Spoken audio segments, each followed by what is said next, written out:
The air in the boardroom felt thick, as if the walls themselves were holding their breath. Mark Halstead's voice cracked through it like a whip. Adjust the numbers, or you're out. His finger jabbed toward me, sharp as a spear. My pulse hammered in my ears, but my voice came out steadier than I expected. I won't falsify safety reports. The data says 12% improvement. Federal standards require 15. If we send this product to market as premium, we're lying and buildings fall when people lie. Mark leaned back in his chair, a thin smile curling on his lips. Then, louder, for everyone at the table to hear. You're just a little girl who doesn't belong in this room. Maybe when you grow up, you'll understand how business works. The words stung like acid. 6 executives shifted in their seats, their eyes flicking between us, but none spoke. No one came to my defense. Silence pressed on my chest, heavier than his insult. As I gathered my notes, I caught movement near the end of the table. The junior legal advisor knew. Quiet, barely noticeable in most meetings, angled his phone just slightly. The faint red dot of a recording app glowed against the dark screen. He wasn't looking at me, but he wasn't looking away either. My heart tripped. Someone had decided this moment mattered enough to capture. I rose slowly, smoothing the crease of my skirt, making sure my heels clicked with each step toward the door. Behind me, Mark's voice rang out again. If you walk out now, you'll never work in this industry again. I'll see to it personally. I didn't turn. I wouldn't give him the satisfaction of seeing my hands shake. The door closed behind me with a final thud, but the insult followed, echoing louder than his threats. In the quiet of the corridor, memories pressed in. I was 10 again, standing behind the counter of my father's hardware store, listening to a customer tell him, "Your daughter's too small to lift a box like that." My father had smiled, told me to carry it anyway. I had, even though my arms burned. That was the first time I learned what it meant to be underestimated. Now, decades later, the words "little girl" had returned, sharper, meant to break me. But they didn't. They carved into something older, deeper, a resolve that had been forged long before I walked into this boardroom. I straightened my shoulders, exhaled slowly, and began the long walk back to my office, already sensing this battle was only beginning. Back in my office, I shut the door and sat at my desk, palms pressed flat against the wood. The silence felt heavier than the boardroom had. Termination was inevitable. I told myself, people like me didn't win against people like Mark Halstead. I stacked my reports neatly, as though order on the page might create order in my future. 2 hours crawled past, each minute punctuated by the tick of the clock on my wall. When the phone rang, I nearly knocked it off the receiver. "This is Celeste," I said, forcing professionalism into my voice. "Celeste, this is Jonas Whitlock. The board wants your account of this morning's meeting. My office, now, the CEO, not HR, not Mark. The CEO." I ended the call, gathered my notes, and stepped into the corridor, through the glass wall. I caught sight of Mark strolling past, mask of confidence still plastered across his face. On impulse, I lifted my phone slightly, tilting it just enough to suggest I was replaying something. His eyes flicked to the screen, then back to me. For the briefest moment, color drained from his cheeks. He recovered quickly, but the crack was there. He knew someone had seen, someone had heard. When I reached the elevator, his voice followed me like oil on water. "You think this little stunt saves you? You'll never work again. I'll make sure every door in this industry slams shut in your face." I didn't answer. His threats rang loud, but his tone wasn't solid anymore. There was a tremor beneath it, the faint edge of panic. The elevator doors opened and I stepped inside, clutching my notes like armor. My reflection in the steel panel looked pale but steady. This wasn't termination. This was testimony. The board wanted to hear me. As the elevator carried me upward, I realized I wasn't walking into an ending. I was walking into a beginning one that would test whether truth could stand taller than power. And for the first time all day, I felt the faintest spark of hope as the doors slid open to the executive floor. Walking toward the CEO's office, my mind drifted back to Indiana, to the smell of sawdust and machine oil in my father's hardware store. Gareth Marin was a man of simple words and unshakable standards. I could still hear him, crouch beside me as I fumbled with a handsaw, measure twice, cut once. Buildings fall when people lie. I grew up with that mantra stitched into my bones. While other kids went to football games or dances, I balanced the cash register, restocked shelves, and studied late under the flicker of fluorescent lights. College wasn't a given, it was a fight. I worked double shifts at a diner, saved every dollar, and carried textbooks that felt heavier than I did. Professors dismissed me before I spoke. "Engineering isn't for girls," one muttered as I turned in a paper. Another suggested I switch to accounting, something less technical. Each slight was another nail I refused to let them hammer into my coffin.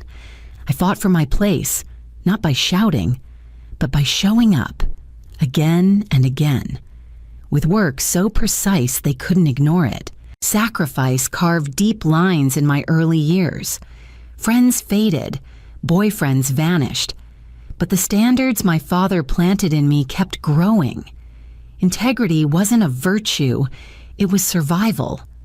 Now, in this tower of glass and steel, those same standards felt like both my shield and my target. Mark saw my refusal not as strength, but as weakness, an obstacle to bulldoze. Yet the thought of bending the numbers, of letting a building rise on false promises, felt like betrayal not just to the profession, but to my father's voice that still echoed in me. I couldn't bear to be his disappointment. As I reached Jonas Whitlock's office, my reflection in the glass door looked older than my years, etched with the miles of every fight behind me. I drew a breath, hearing my father's words once more, and stepped inside, ready to face the weight of evidence and the lies stacked against me. By the next morning, the air in the office felt different. Conversations hushed when I walked past, eyes lingered, and my team's usual greetings stumbled into silence. Whispers moved faster than I did, curling down corridors and sticking to me like smoke. At first, I thought it was just fallout from Mark's tirade in the boardroom, but then Iris, usually steady as bedrock, lingered at my desk after our morning huddle. She leaned closer, voice barely above a whisper. "People are saying you altered the reports yourself, that you panicked and tried to cover it up." I blinked, stunned. "That's not true." Her mouth tightened. "I know, but there's an email." Iris slid a printout across my desk. My stomach dropped. It was addressed to the executive team, dated 2 weeks earlier. The message read, "Numbers are close enough. Let's adjust so we meet standards now. We can resolve later batches." The tone was careless, almost smug. And at the bottom, my signature, my name, my initials in the digital trail. My chest tightened.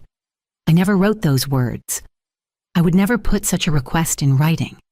But the formatting, the timestamp, it all looked authentic. I shook my head, forcing air into my lungs. This is a forgery. Iris searched my face, looking for cracks. Then someone wants it to look real. As she left, my phone buzzed in my pocket. Unknown number. "You don't know what you started. Hope it was worth it." My hand trembled around the device. I set it face down on the desk, knuckles white. Mark wasn't just spreading rumors, he was manufacturing them. He wanted me to look reckless, dishonest, unfit for the position I held. And the terrifying part was how convincing it already looked. An email, a whisper, a nudge. And suddenly, the story wasn't his word against mine anymore. It was his forged evidence against my truth. I closed my eyes, steadying myself. If this was the game he wanted to play, then I would have to find a way to beat him at it without losing the very integrity he mocked me for. The boardroom was colder than I remembered, the walls lined with directors in tailored suits, their expressions unreadable. Mark sat at the far end of the table, shoulders squared, voice smooth as silk. "Miss..." Marin panicked. He said, gesturing toward me as though I were a junior analyst caught misfiling paperwork.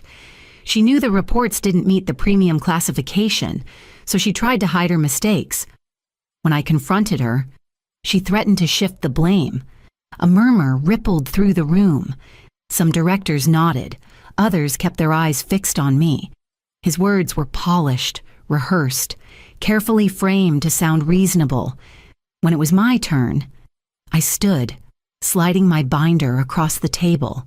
Here are the original test results. Flame resistance improvement, 12.4%. The required standard, 15%. The numbers speak for themselves. I walked them through the protocols, the comparison charts, the industry benchmarks. My voice was steady, but as I glanced up, I saw eyes glazing, attention drifting. Technical truth was losing against his charisma. I felt the weight of defeat creeping in until I tapped my laptop and projected the footage onto the screen. The image flickered Mark, late at night, swiping his badge at the lab door. He walked to the storage cabinet, unlocked it, and removed 6 containers, each labeled with failing batch numbers. He slipped them into his briefcase, glanced around, and left. The silence was immediate and absolute. One director leaned forward, adjusting his glasses. "Mr. Halstead, care to explain why you removed samples from secured storage?" Mark's jaw tightened. They were contaminated. Then why no transfer documentation?" I asked softly. He stammered, words collapsing before they formed. "Evelyn Sorrell, the board chair," cleared her throat. "Effective immediately. Mr. Halstead is placed on leave pending investigation. Miss Marin, you'll report directly to Jonas until further notice." The gavel of her voice struck final. I gathered my papers, feeling Mark's eyes burn into me as security escorted him out. He didn't look beaten, only dangerous. And in that look, I knew this battle had just changed its shape. The fallout spread faster than the smoke. By the end of the week, clients were calling with concerns, hinting they might delay contracts until compliance stability was restored. Investors pressed for updates, their voices clipped with suspicion. I walked through the halls and felt eyes slide off me, as though I carried contagion. Then my phone lit up with a number I knew by heart. My father's voice came through, rough and tired. "Celeste, the bank just called. They're foreclosing. 30 years of payments, and now they say the loan's been called due." My throat went dry. "Dad, that doesn't make sense. You've never missed a payment." That's what I told them. But they wouldn't explain. Just said the note changed hands. Some buyer wants it paid in full. I pressed my palm against the desk, cold realization sinking in. Mark's promise echoed in my head. "You'll never work again. I'll make sure of it." He hadn't stopped at me. He had reached for the one person who embodied everything I stood for. That night, I sat in a quiet suburban cafe, nursing a coffee that had gone cold. At 8:10, Donna Pell walked in. She looked smaller out of the office, her posture stiff with nerves. She slid into the booth across from me, eyes darting around as though expecting Mark to appear. "I don't have much time," she whispered. from her bag. She pulled a worn black notebook, its spine nearly broken. She pushed it across the table. I opened it to pages filled with neat handwriting dates, client names, payments, veiled threats. It wasn't just office gossip. It was a ledger of Mark's empire corruption cataloged in detail. "Why are you giving me this?" I asked. Her lips pressed together, trembling slightly. "Because I've watched him ruin people. And now he's trying to ruin you." I traced my finger over the inked lines, the evidence heavy as a weapon in my hands. She leaned closer. "Just be careful, Celeste. If he even suspects I spoke to you, I'm finished." I closed the notebook, slipped it into my bag, and walked out with the weight of both salvation and danger pressing against my side. The night after meeting Donna, I pulled into my driveway and noticed the faintest shift. My front door was ajar, the deadbolt not fully turned. My chest tightened. I lived alone, and I never left it that way. I called Iris, my most trusted analyst, and within 20 minutes she stood beside me on the porch, flashlight in hand. "You sure you want to go in?" she whispered. "I don't want to, but I have to." We stepped inside cautiously. Nothing looked overturned, no drawers yanked out, no smashed glass. At first glance, everything was normal, too normal. That was what unsettled me most. In my bedroom, Iris's beam caught a glint between the books on my shelf. She leaned closer, squinting. "It's a lens." My stomach dropped. She lifted the tiny device and showed me a camera, disguised as a wireless router port. We searched the rest of the house. Under the kitchen table, another. In the corner of my office, a third. Then the bathroom directly facing the shower. My throat burned with anger. But the fourth device stopped me cold. It wasn't transmitting. No wiring, no battery, no signal. Just a hollow shell with a lens that led to nothing. A fake. Iris looked at me, wide-eyed. "He wants you to find it. Wants you rattled." The realization settled over me like ice. Mark wasn't just watching. He was staging a performance designed to break me. I straightened, forcing the rage into something colder. "We leave them. All of them." Iris blinked. "You can't be serious. These are in your bathroom. Celeste, I'm serious. If I rip them out, he knows I'm aware. If I leave them, he keeps thinking I'm blind, and I want him confident because that's when he makes mistakes." Iris hesitated, then nodded reluctantly. That night, I didn't sleep in my own bed. I crashed on Iris's couch, the notebook from Donna resting on the coffee table, cameras still alive back at my house. Mark wanted me to panic. Instead, I was already planning how to turn his own surveillance into the trap he never saw coming. Donna's notebook was a labyrinth, but one page caught my eye, a set of codes, dates, and a name circled twice, Whale-Crest Holdings. A shell company in the Cayman Islands, tied to Mark's signature and his wife's name, his insurance policy, his way out. The next morning, I booked a red-eye flight under a name that would raise no suspicion. My stomach churned as the plane cut through the night sky, but my focus stayed sharp. This wasn't a trip for revenge. This was survival for me and for my father. The Cayman sun hit like a hammer when I landed. I hailed a cab to a quiet financial district where glass towers gleamed against the turquoise sea. My pulse raced as I stepped into the bank lobby, clutching a folder that Donna had marked with every detail I would need. "I'm here to see Mr. Neville," I said at the desk, introducing myself as Marion Halstead, Mark's wife. Minutes later, a thin man with a British accent greeted me, ushered me into a private office, and asked for authorization. My voice didn't shake as I recited the alphanumeric sequence. His fingers tapped at the keyboard, his eyes flicking to the monitor, then back to me with a polite nod. "Everything is in order, Mrs. Halstead. How shall we proceed?" I slid 2 slips of paper across the desk. First, transfer $325,000 to this account. It was my father's business account in Indiana, the lifeline he needed. And the rest? I continued. To this escrow account, controlled by external counsel. Mr. Neville raised an eyebrow but processed the request without question. When I stepped back onto the street, the Caribbean heat wrapped around me, but I felt only cool relief. In one move, I had cut Mark off from his escape and secured my father's store. I checked my watch. Less than 24 hours until the next board meeting.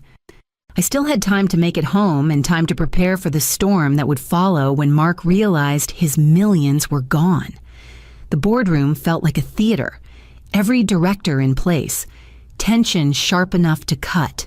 Mark swept in with a high-profile attorney at his side, his smile tight and triumphant. My client has been the victim of a calculated smear campaign. The attorney began smoothly. Evidence presented previously was fabricated by a disgruntled assistant. Furthermore, we have reason to believe Ms. Marin engaged in embezzlement, siphoning funds offshore. Gasps moved around the table, eyes darting to me. I rose slowly, smoothing my jacket. "If you mean this," I said, projecting documents onto the screen. "These are the transfers." "Yes. I moved money from Whalecrest Holdings, Mr. Halstead's shell company.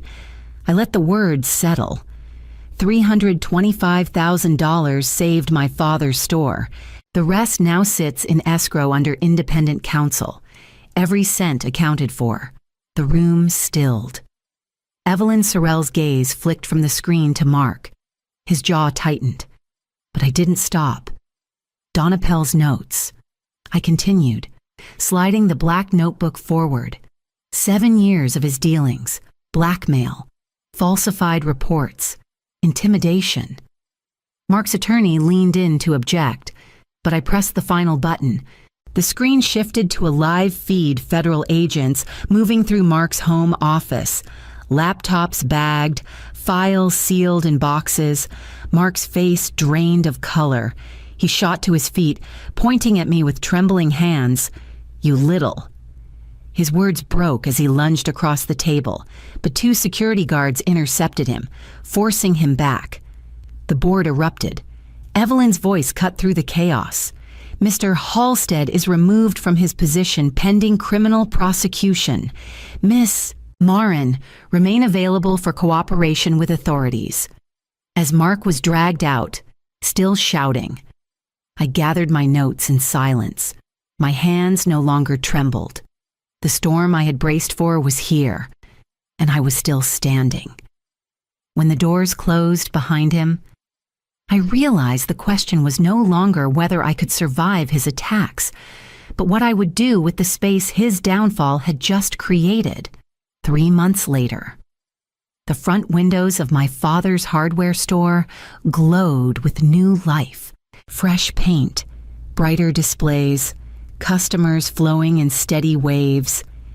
Gareth moved among the aisles with a lighter step, the lines of worry gone from his face. The foreclosure notice had been nothing more than a scar on the wall now painted over. Watching him ring up a family buying tools for their first home felt like breathing again. Back in Chicago, the board approached me with an offer Mark's old chair. The power and prestige he had once wielded. I listened, nodded, and quietly declined. I hadn't fought this war to sit in the same seat he poisoned. My vision wasn't to inherit his shadow, but to build something of my own. The settlements and regulatory support gave me that chance. Within weeks, I registered the Marin Institute for Safety Integrity. It wasn't just a company, it was a covenant. Independent, funded by penalties and government contracts, designed to audit without bias. And the first client forced to contract with us, by order of the board, was the very firm Mark had tried to use against me.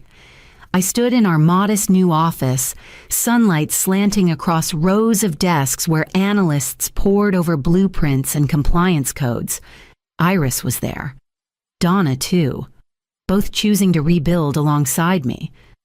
For the first time, I felt not like an outlier, but like the anchor of a new foundation.